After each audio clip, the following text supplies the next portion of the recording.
ஜாதி மதம் இந்த கொண்டாட்டம் இதெல்லாம் பத்தி பேசும்போது இன்னைக்கு வந்து இந்த ஜாதி மதம் இதெல்லாம் வந்து ஒரு வார்த்தைக்கு கீழே அடக்கிடுறாங்க. பக்தி, இறையன்பு அப்படின்ற ஒரு விஷயம். இந்த பக்தி அப்படின்ற ஒரு விஷயத்த நீங்க எப்படி பாக்குறீங்க? ஏன்னா இன்னைக்கு அதுக்கு ஒவ்வொருத்தரும் ஒவ்வொரு மாதிரி சொல்றாங்க, ஒவ்வொரு பேர் வைக்கிறாங்க. உங்களை பொறுத்த வரைக்கும் பக்தினா என்ன? பக்திங்கிறது அந்த இருத்தலை புரிந்து கொள்ளுதல் தான்.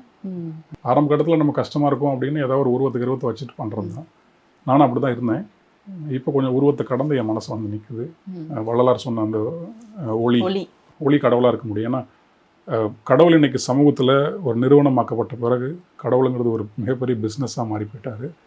ஒரு அரசை அல்லது அரசியலை தீர்மானிக்கக்கூடிய ஒரு சக்தியாக, ஒரு ஆற்றலாக இன்னைக்கு கடவுள் பக்திங்கிறது இருக்குது. அதை வச்சுக்கிட்டு நிறைய வியாபாரம் நடக்குது, சூழ்ச்சிகள் நடக்குது. இப்போ நம்ம விழிச்சிக்கணும் அப்படிங்கிறது தான். இப்போ இந்த உருவத்தை வச்சு தான் பிரச்சனை அப்படின்னா போல்டாக நம்ம உருவத்தை கடந்து வந்து நிற்கணும். எனக்குள்ளே இருக்கக்கூடிய பக்தி என்னை இன்னொரு மனுஷனோட இணைக்கிறதா இருந்தால் அதுதான் பக்தி. இல்லைனா அது பக்தி இல்லைங்கிற இடத்துக்கு இப்போ தான் நான் வந்திருக்கேன். முன்னாடி ரொம்ப ஈடுபாடாக இருந்தது உருவத்து மேலே. உருவ வழிபாடு ரொம்ப எக்கச்சக்கமாக இருந்தது எனக்கு. அதுக்கு பின்னாடி இவ்வளோ ஒரு கட்டமைப்பு இருக்குது, அதுக்கு பின்னாடி இவ்வளோ ஒரு சூழ்ச்சிகள் இருக்குங்கும் போது அதை விட்டுட்டு வெளியே தான் நான் வரணும். அப்படி தான் வள்ளலாரும் வந்தார்.